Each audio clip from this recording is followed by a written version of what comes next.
Today, we go over the ultimate 3-1-4-2, a tactic that scored over 4.7 goals a game in a season that's not with PSG. So if you guys do enjoy the tactics on this channel, be sure to leave a like, subscribe, and also turn on notifications, and drop some comments below on any tactics you want to see coming up on this channel. We're now posting sort of 5 videos guaranteed a week. 3 of those are tactics, 2 of those are rebuilds, so get commenting below on any ideas. So we are going to be testing with 4 teams today, so we're going to go over them a little bit more briefly, so we can also watch some gameplay as well. And the first team is going to be Luton Town, obviously the team that has just come up into the Premier League, and we have replicated that without going through the playoff stages though. We got automatic promotion with 124 points. We scored 150 goals, only conceded 38. Not the best display in the FA Cup and the Carabao Cup, but overall that's not really a concern. Obviously taking Luton to the Premier League is a mad statement anyway. I'm still surprised that's happened in real life, to be fair. That is going to be very interesting to see how that plays out. But a really good season in terms of obviously what we accomplished and the goals to sort of conceded ratio.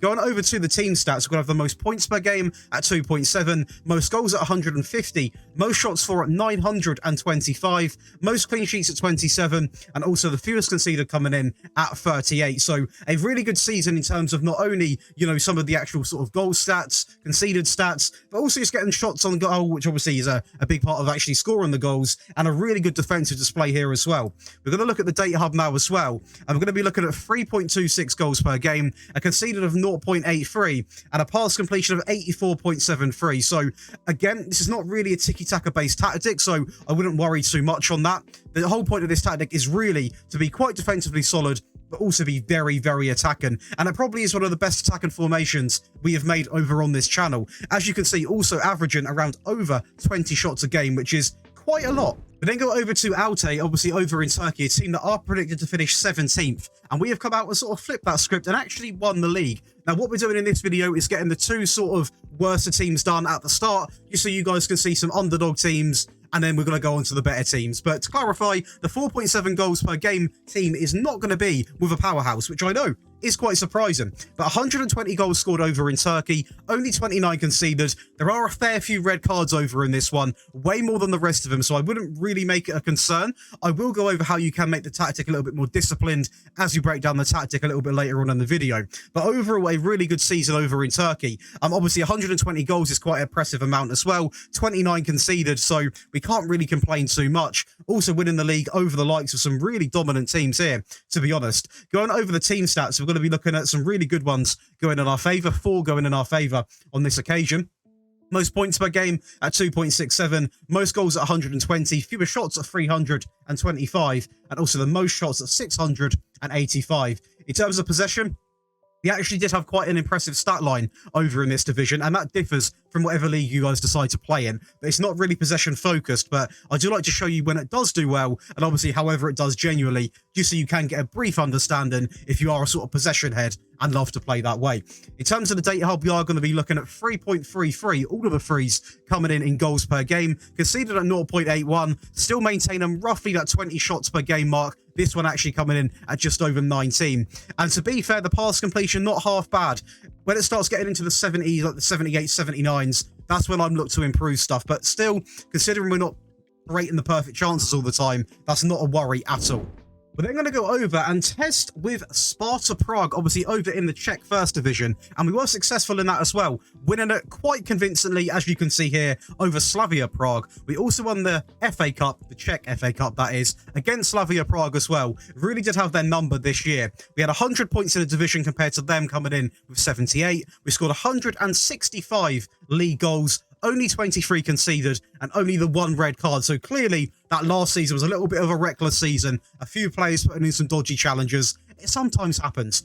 Going over to the team stats then, we are going to be looking at 2.86 points per game, most goals at 165, most shots for at 882, fewer shots at 196, and the fewest conceded coming in at 23. In terms of possession, nearly ranking highest again, so maybe this can be used as a possession tactic, but overall I wouldn't say it's designed for it. It probably does well in these divisions because there's not as much quality overall with that sort of style, but it's nearly ranking rank 1. I guess we can't really complain, but the real standout one for me here is going to be this 4.71 goals per game, conceded at 0.66, and shots per game at 25 4.20. Now, I don't know what it is about this team or this league. We're not actually the favourites to win it, but every game was an absolute thumping. I guess there are some weaker teams in this division, and we've come out and put on an absolute clinic, scoring way over 4 goals a game, which sounds mad to say, but really an attacker masterpiece. And we are going to test with the powerhouse, and that is going to finish it off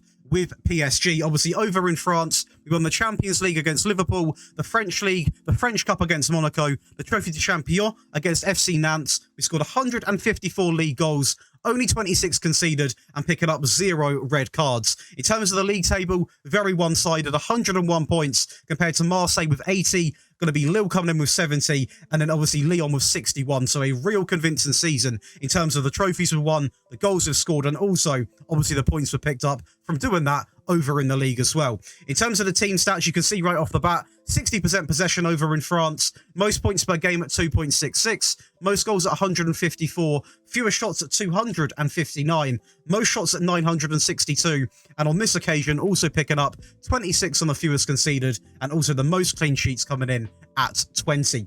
Going over to the data hub, we are going to be looking at 4.05 goals per game, so still way over that, well, not way over, but a little bit over that 4 goal per game mark, which is really, really impressive.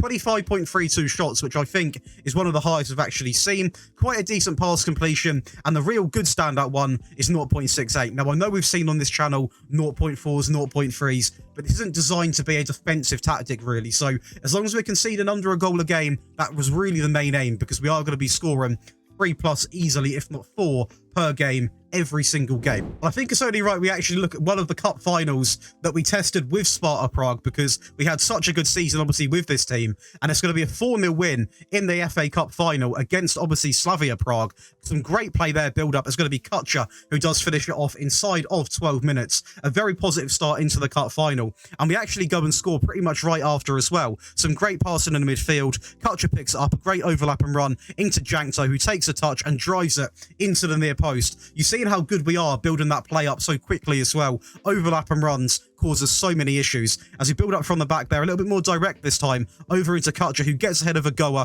and it's going to be him. It's the star man of the team. And to be fair, it's what I like about this tactic, guys. It's why the pass completion might not be as high as what it can be, because we do play that short pass in the midfield, but when we do need to go long, we do risk it, and we do go for it. And yeah, sometimes it doesn't work out, but majority of the time it does. And it might affect the possession and the pass completion stat. Do get more goals, as we've got to finish it off here with a great bit of run down the side and Kutcher finish it off. And let's just watch some more goals, shall we? It's going to be an 8-0 win over FC Lorient in obviously the French league, as Messi picks it up into Hakimi, one of my favourite fullbacks to use this year. Hakimi back into Messi, and there's no doubt. Where is Messi going to go in real life, guys? Let me know in the comments. Drop a little comment. I reckon, I can't even predict it, to be honest. Be honest, it's going to be a very interesting one, as Neymar down the left-hand side here plays a more direct ball over the top into Vitinha, a great touch, who slots it into the bottom right-hand corner. And we're seeing goals being created from all different sorts of paths of play, as Sanchez puts a long ball in the box there. It's a poor clearance there, as Vitinha does pick it back up into Hakimi. We've got 3 options in the box there. Who's it going to go to? It's going to be Mbappe, who's going to make such a good run here. I reckon he's going to make quite a dart and run into this pocket here. And he does. And it's going to be an easy finish. Obviously, nothing the keeper can do. Mavogo actually quite a good keeper as well. So not a great game for him, but then your defence is pretty much falling asleep, as it is going to be Lionel Messi. Not the best from Mavogo there, to be fair. But do you know what? When you got Lionel Messi winning headers from set pieces, I think you got an issue in the team. Hakimi again wins it back from Kone, a shocking little bit of defending there, as it is going to be an easy one for Mbappe. Mavogo sort of just looked like he turned off his keyboard and went home, but I have no idea what he was doing there. Renato Sanchez in the midfield again, driving forward. A little, what a Pravella pass into Neymar. A little bit of arrogance coming into the team now, as Neymar just takes on absolutely everyone. Cuts in from the left, which he is obviously going to be told to do, and scores an absolute rocket into the top right corner. He creates this one as well to Mbappe. Is he going to give it back? He is. Back into Neymar, back into Mbappe. A little no-look pass there from Mbappe, from Neymar, sorry. And Mbappe finishes it off. There is one more to come, and that is going to be a penalty from Messi in the 92nd minute. He goes the right way, but it's too much of a good pen. We are now going to break down the tactic, guys, but before we do, if you are enjoying today's video, please do leave a like, subscribe, and also turn on notifications, and drop a little comment on the tactics you wish to see on the future on this channel, or also maybe some rebuilds. Partner with a challenge, so like Rebuild United only signing Dutch players was an example from the last video. Do let me know in the comments, but let's talk tactics and break down the ultimate 3142. So this is going to be the ultimate 3142. I want to thank all of the names coming down the screen right now. These are going to be existing or new Patreon members. If you wish to join the Patreon team, you can by clicking the link in the description, and you get some really cool perks as well. Not only do you help me out as a creator, you get early access to the videos and the tactics. You get access to all 3 of the tactic files. You get one-on-one help with your tactics, priority in the requests, whether that be rebuilds or tactics, and also you're going to be sort of automatically enrolled into exclusive giveaways, one of them being a free copy of next year's FM. So be sure to check that out in the description. It would mean the absolute world. But let's go ahead and talk about the ultimate 3142. So we're going to kick things off then. So it actually is designed around a custom fluid counter-attack, hence why I kept saying it's not a possession-based tactic. It's pretty much the opposite. To be honest, it's more of a direct approach tactic, focusing on getting the ball into the box, using a target forward as one of the options. So it's pretty much the opposite of like the Pep one I done, where it is very elegant, short pass and tiki-taka. This is the other side of how a 3 at the back can work. So it is going to be built around that, a positive mentality. In possession, we've got fairly wide, pass into space, a shorter passing directness, a higher tempo, run at defence, hit early crosses, and mixed crosses. Now, the reason why we've got mixed crosses and not simply, as you can imagine, floated so they're always in the air is because we don't have 2 target forwards. We also have an advanced forward. So having the mixed worked really, really well. Some go in the air, some go on the floor. It sort of worked really well. Both of them get shot at doing what they're best at. And it works really, really well. And passing to space, another key thing to have on if you are wanting to play this way. In transition, got counter press and counter. Very important. You've still got a little bit of fight in you as a team to win the ball back. Although we are going to be hitting on the counter, I don't just want to be a team that sits back all the time and sort of, doesn't put any pressure on whatsoever. And when we are going to be distributing to an area, we are actually going to aim for the target forward player. Out of possession, we're going to have a standard line. I did try a lower line, but it was a little bit too defensive. A high press and line of engagement, much more often, and get stuck in. Now, if you are picking up too many bookends, obviously you can take this off, but it does eliminate a little bit of that aggressive pressing style. Going over to the player roles, we've got a sweeper keeper on support on the default instructions. We've got a wide centre back on the right on default and also on the left. And in the middle, to complete it off, it's going to be a trio of defaults. And that is simply because, not because I didn't want to have, I couldn't be bothered to put anything on. It's more down to the fact that the roles which they do, everything that the players are instructed naturally is exactly what I want them to do. Nothing else, nothing more. Simple as that. Going over to the midfield, we've got a deep lying playmaker on support, on tackle harder. On the right, we've got a winger on attack, on cross aim centre. And obviously, again, not too many custom instructions because I'm going to read it out once, but you can imagine when they're on attack and duty, they're already going to be dribbling more, they're already running wide, they're already crossing more often, crossing from the byline, they're getting further forwards, they're staying wider. It's exactly what you want from a winger. So you don't need too many added things on. And also to finish it off on the left, or to finish the wingers off on the left-hand side, it's going to be exactly the same. A winger on attack, on cross aim centre. 2 in midfield then, the other 2 in midfield. The box-to-box on the left, it's going to be on the default. In the attacking variant, there are some custom instructions. But on the sort of normal, as you go into the game one, we are keeping it nice and simple.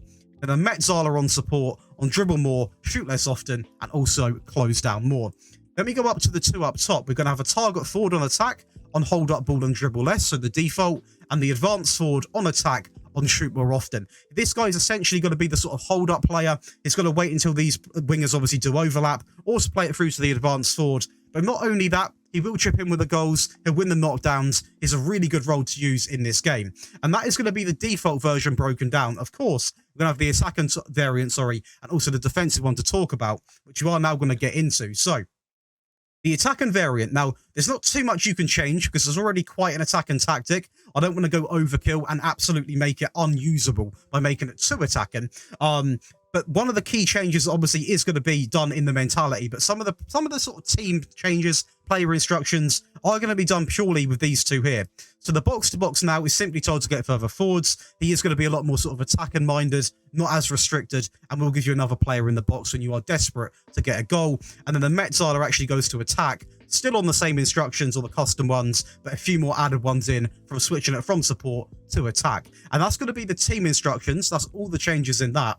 We do have a change in mentality to attacking. In possession, we are also now going to have be more expressive on. So we are really going for all guns blazing at the other team. Completely no remorse at all. In transition, since we are in a rush to get a goal, we've got distribute quickly on. And out of possession, we've actually kept the same because the higher line just wouldn't really work with this system, in my opinion. So it is going to remain the same.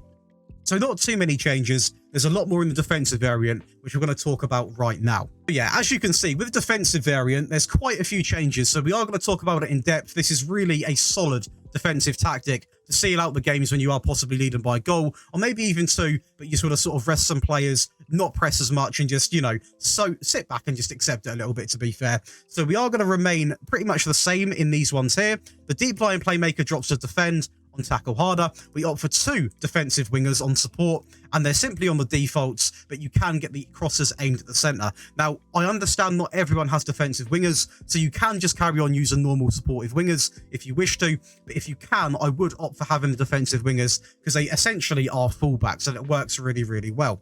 We then change, obviously, the Metzala to a centre mid on defend, on shoot less often, close down more, tackle harder, and mark tighter. And the box-to-box goes back to obviously being the sort of boring default just to do his job. We drop the target forward to support on the same roles, and that is going to be all of the player instructions done.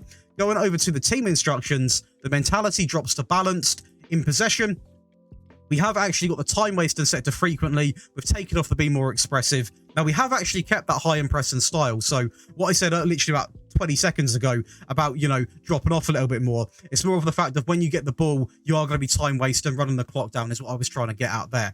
In transition, we're going to be slowing the pace down. At the end of the day, we're trying to seal a game out. There's no rush from our end at all.